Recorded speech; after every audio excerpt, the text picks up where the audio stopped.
Can you please welcome to the stage Carey Mulligan and Bradley Cooper.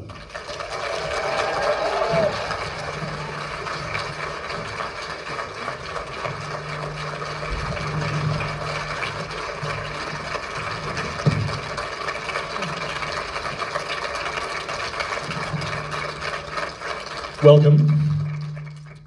First of all, congratulations on an absolutely beautiful film. Thank you. Thank you.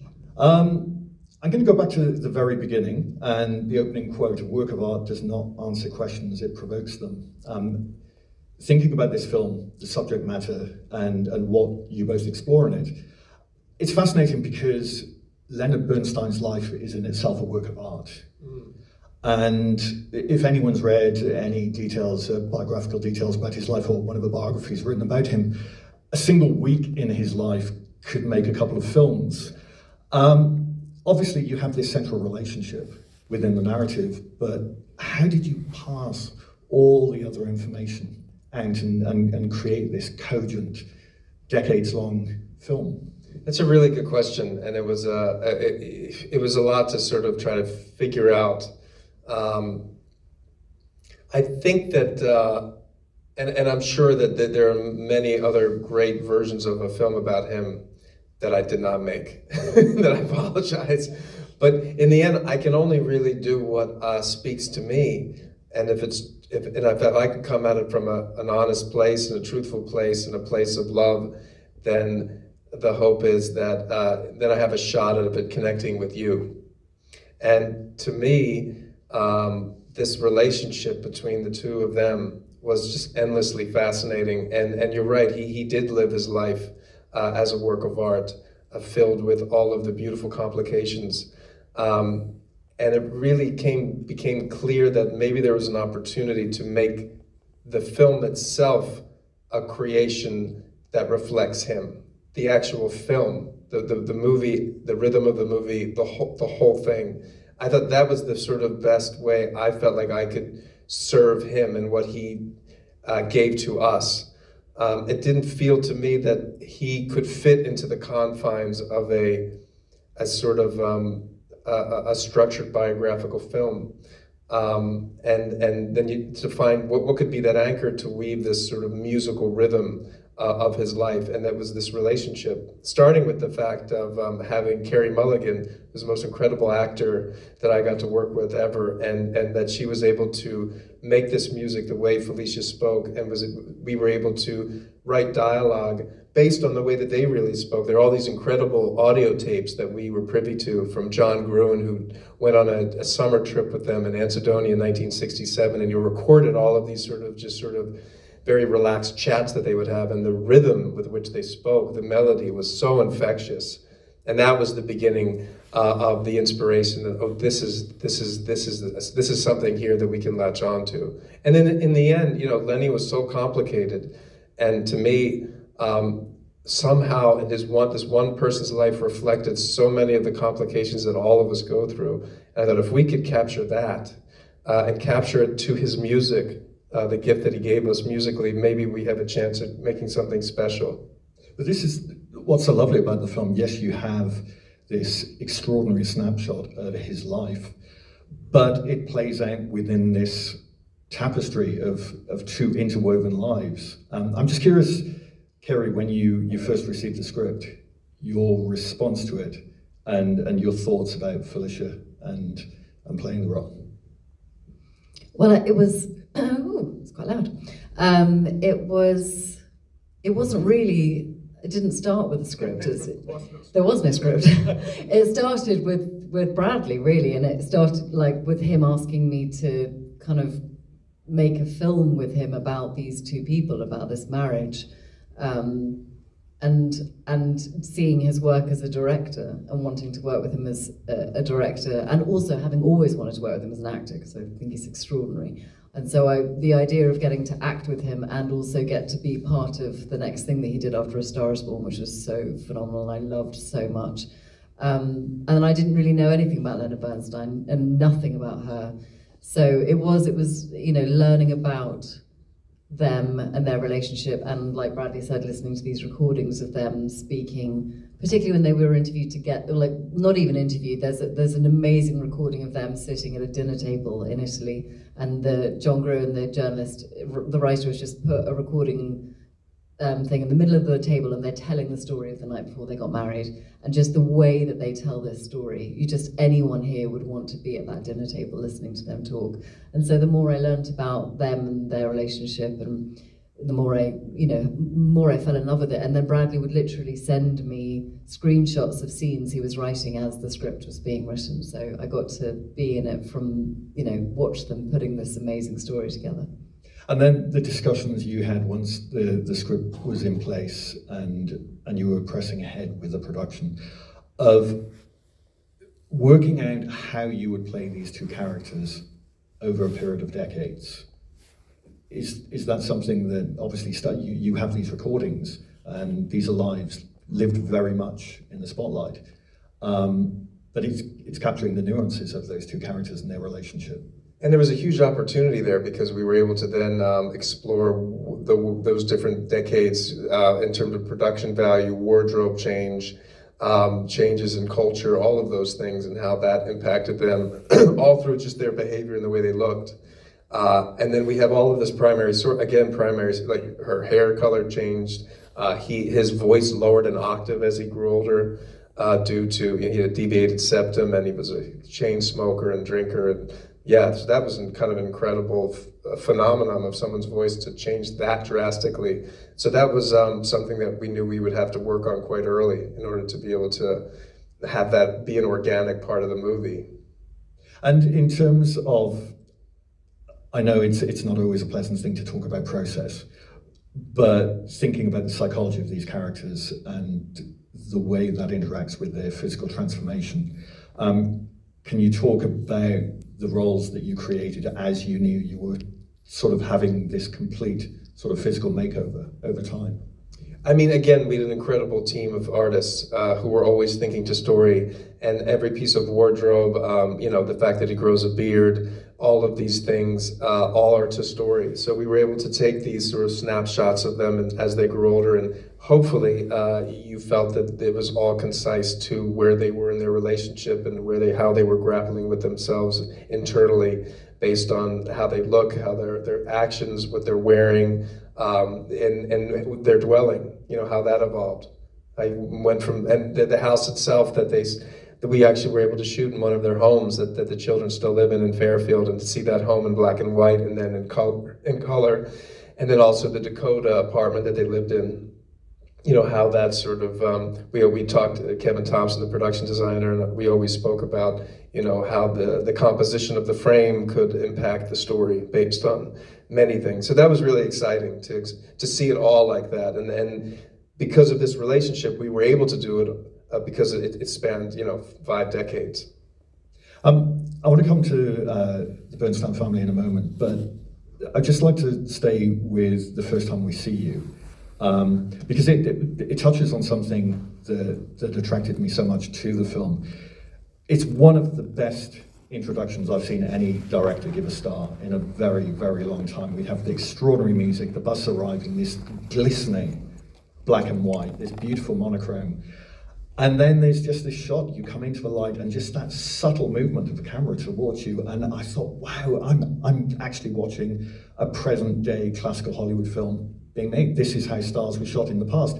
And yet at the same time, we have a character who is so complex and feels so completely modern. I'm just curious about these different elements of Felicia's character and how you sort of explored that and what research you might have done. It's funny, I don't remember, I don't remember being like, oh, I'm here. But I don't, there was never really I don't think I thought a lot about that stuff. I mean, it was... You were just Felicia. Yeah, I was just like, hello. So I think that was what was so brilliant about the way that Bradley directed, is that there was all this incredible stuff that you see on the screen, but I think the amount of time that I spent thinking about cameras was like, where they'd say, go camera left, and I'd be like, I still don't know what that means.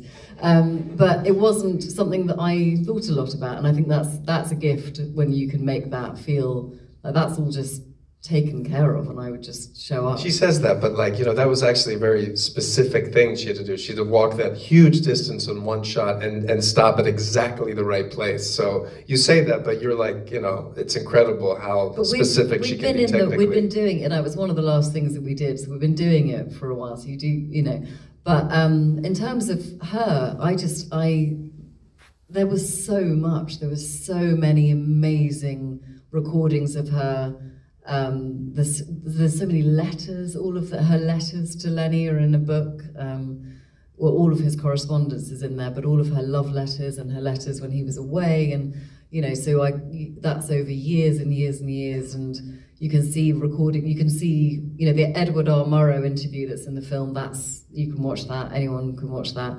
But there's also, you know, there's films that she was in when she was an actor, and I read like reviews of plays that she was in, and so the children. And the children, Jamie, Alexander, and Nina, the children, who were so involved right from the beginning with Bradley and writing the script and the whole process, and just were full of information. So it was like learning about, you could still be doing it now, you know, learning about a whole life. But I just loved her. I thought she was the coolest person with the coolest voice. And I just loved the two of them together, and the way that they, you know, whenever anyone talked about Lenny, they would talk about Lenny and Felicia. It was always like the two of them. It wasn't, and even though he was this stratospherically, unbelievably famous person and this sort of gifted by God artist, it was Lenny and Felicia. Like the two of them just came as one.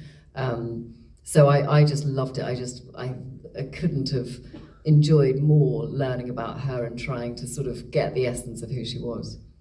You mentioned the children. Could you talk about the process of their involvement? And was the case that you were discussing scenes with them, what you were thinking of doing, or how did that play out? It first started with me trying to pitch a movie that I didn't have yet in my mind. So I was just it started so honestly, and that like got us off on the right foot, because they had to give us the rights to all of the music, which they are the, you know, the owners of, and along with Universal. And so it was just sort of having lunches with them, and I showed them A Star Is Born, and I said nothing other than like, I remember I was eating spinach at the cook shop, and I eat with my hands all the time. And at one point, Jamie, the eldest daughter, said, I realized she was looking at me, eat spinach. Who eats spinach with their hands? Something's wrong with me. So I was eating spinach, cooked spinach. And so there's like dripping of oil. Yeah, it was hard. Sorry, I apologize. And she looked at me and I went, oh, well, I'm never gonna get that. And she said, my dad used to eat just like that. And it was so weird. And after that meeting, we got the call that we got the rights to the music. So it really was a very organic, very comfortable relationship from the get-go. And I know that they were very excited when I first said, I want to make a movie about your mother just as much as your father. And I think that really was the key to their excitement and their involvement, which carried through all the way to now. Yeah, I think that's one of the things, again, this idea of it being both classical and a very modern film, that it avoids that horrible cliche of let's talk about the power behind the throne. There is not that. No. It is an equal partnership. And getting back to why she needs that introduction, because we've just spent 5 minutes with him, you know, playing the bongos on this guy's butt, you know, saying that he never. But you played them really well. Thank you. And that was a little Lenny. Thank you. And then, you know, he says he never wants to leave the apartment with David. And then all of a sudden a woman comes in, and the movie hopefully is telling you, while hopefully it's cinematically pleasurable and it's to his music, but also saying, oh no, here's the worthy adversary, and this is what the movie's gonna be about. You know, she invades the movie, really. You talk about this opening, that incredible shot where suddenly we're going over a balcony, out to the podium, back again. One of the things that really fascinated me about that, aside from the fact Martin Scorsese is a producer on the film, I can imagine just watching it thinking, yes, this is amazing, is that it gives you a sense that first of all, the theatricality of everything, but also a sense that I'm going to take you beyond just a straightforward humdrum account of a life. Did you know that from the outset, that you wanted to do something that would just dazzle? I think that was the product of but the intention was, what's the story? And the story was hopefully that you don't, that it is a public and private life. So it starts with this sort of curtain, you don't know if it's a theater, and then the phone's ringing, and the idea, because I had learned that he lived in the top of Carnegie Hall. I thought that's fascinating, and then so when he got the call Carnegie Hall was below him, I don't know, I would have gone down and looked at it. And I don't know if he ever did that. So that was how that started, and I thought, oh, this is awesome, because this is like, he lives up here, he's not normal. So like sort of cinematically, he's living in the clouds, and that's why we designed that window, so you're almost like living in and God's calling him for his task. And that was sort of how it all sort of started. And then I thought, oh, on the waterfront, that opening of the drums, because that piece of music is from his composition of On the Waterfront, the Elia Kazan movie. And that came pretty early on, and then once we got to walk through Carnegie Hall, I just thought, oh, this is perfect. And the idea of that camera movement really is God pulling him for his destiny and landing at the podium, then pushing him out into the world to then, give us his talent. That's how that sort of, it all started to story. Yeah. I'd like to ask you both of the experience of the Ely Cathedral sequence. Because again, it's another thing, you think it's about Lenny, and then the whole scene plays out and you realize that it's a whole different angle. What was the experience like of actually filming that? I mean, that's a really good question, getting back to the story and trying to figure out, how do you cut this story? How do you tell it? And Josh Singer and I had written, a Radical Chic section. There was a whole section that we scouted and budgeted of their trip into Italy. And the more that you shoot, we were shooting, and the more you keep writing it, and the more we start working together, and then other actors come, Matt Bomer, who played David Oppenheim, and we start working together, you start to discover things. And the anchor of the whole film is their relationship. So things that don't pertain to that center anchor just sort of drift, get cut off as the boat's moving.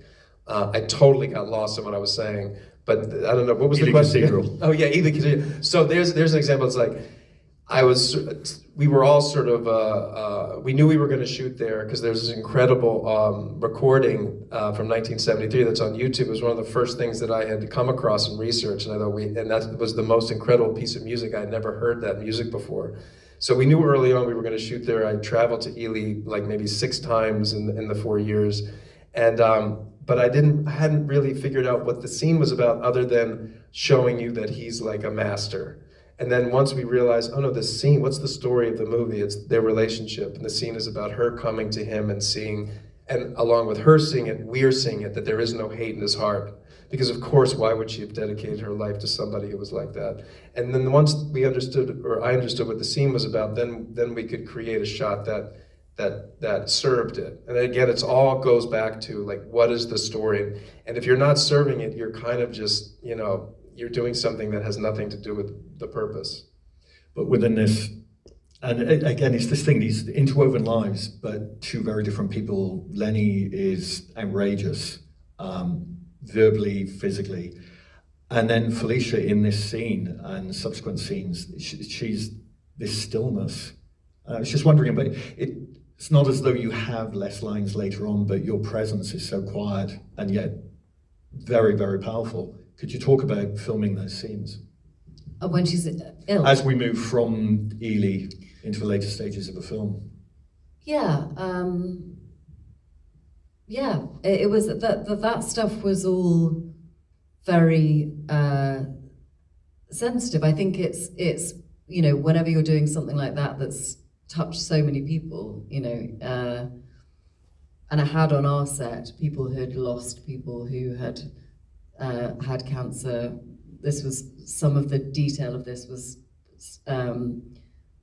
very close to Bradley because he'd experienced this with his own father. So and I knew that there was certain things that were really autobiographical in the details of those scenes. So it was all stuff that just felt not heavy, like in a negative way. It was just like, this comes with a lot of feeling around it and a lot of emotion, and that it had happened to Felicia, that it was her story, and that it was, you know, Jamie and Nina, and they'd all lived through this. So the shooting of all that stuff wasn't sort of tricky. It was just about trying to, you know, to be honest, and having been blessed to not have that experience in my life with anyone, that I didn't have a lot to go on from my own experience. So Bradley was amazing at sort of just reminding me a lot of the kind of sensory things around that, the way that your body reacts to things, the way your body reacts to, you know, I remember him saying, you know, when you drink the water, it hurts to go down, and I hadn't thought of that, and a lot of the physicality.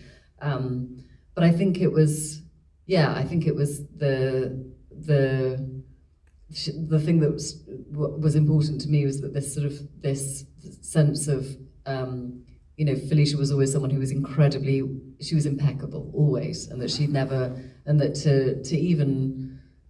to let that slip in front of someone must have meant that she was in a pretty terrible place. And I also thought there was something so brilliant about the writing from Bradley and Josh that we got to see her be unpleasant, and that she isn't saintly in her sort of decline, because people aren't, and it felt so honest that you saw her be mean to her daughter and like almost violent with her daughter, because of course when we are facing those things, often like the worst instinct in you comes out because you're so fucking furious that, I'll swear, that no one's listening.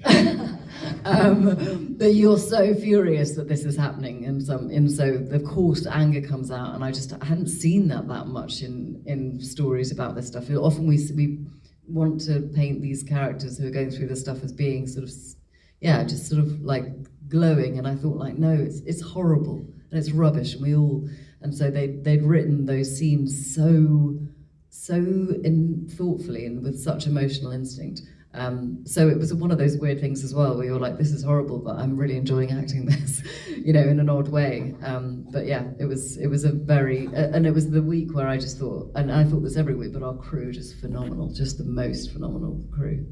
And if I've learned anything in this film as a filmmaker, it's just to learn to listen, because, you know, when you have an actor like Carey who was able to embody everything you could possibly want, plus 100 other elements, you just want to get out of the way and allow the movie to just watch her. And that's sort of, I just thought, let me just get out of the way here and let us just experience what she's experiencing. And that's only because, you know, you could have a 4-minute scene of just a camera moving in on her because she's just so full, and that's like a dream. I think we've got time for a couple of questions, so if there's anyone, we've got down here, the front, I think there's a microphone somewhere. If you can just quickly run across here, thank you.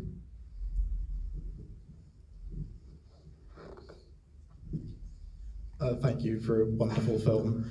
I just wanted to ask, with that quite surreal dance sequence at the beginning that's really unlike anything else, at what stage was that kind of added into the film as a whole, and how did you go about developing that? That was pretty early on.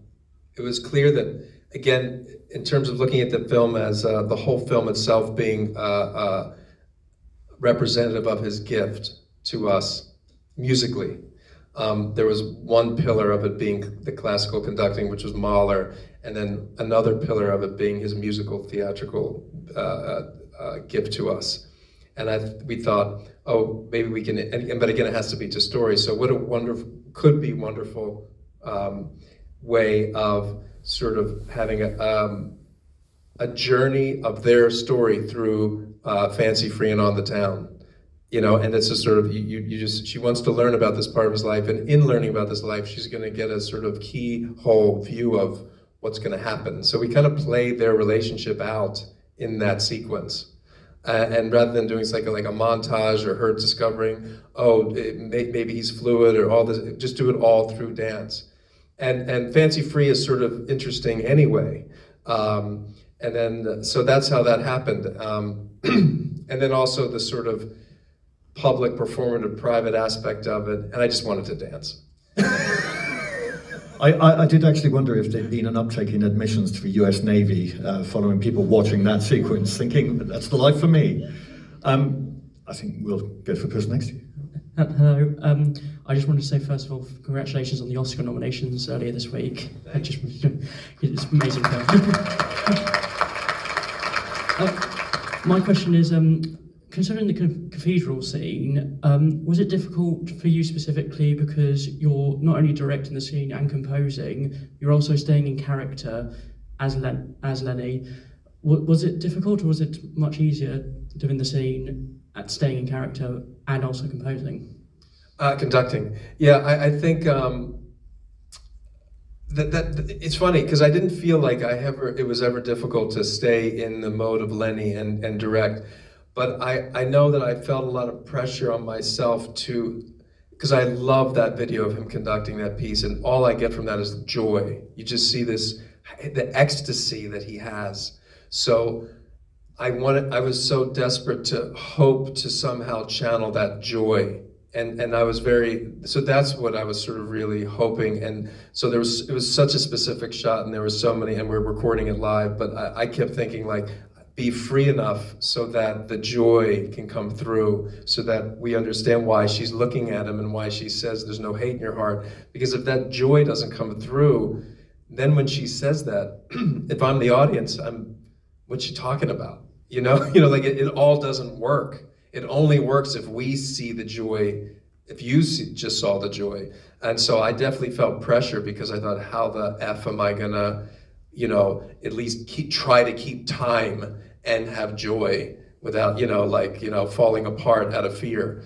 So yeah, it was difficult, and that's why it took a long time to then get it to a place where I felt like I was filled with that joy on that take. And I mean, you can answer it. She's a great actor, so it didn't really matter if I was. No, I thought it was amazing the whole time, because we shot it for a day before. But for that take, it was like there was something kind of. It was like flying. It was a different level of, and I think there was no thinking happening. Yeah, there was no thinking happening. It was just, and you could tell as well immediately from the London Symphony Orchestra, because the way they played was different to how they played when it wasn't working before. Like, they played to a different level, and the response when they were done as well was like, whoa, this is, So it was extraordinary to see. Maestro is still playing in cinemas, obviously. You've seen it here and around the country, and is also available to watch on Netflix. Can you please join me in thanking Carey Mulligan and Bradley Cooper? Thank you for coming to the theater to watch it. Thank you. That means a lot to us.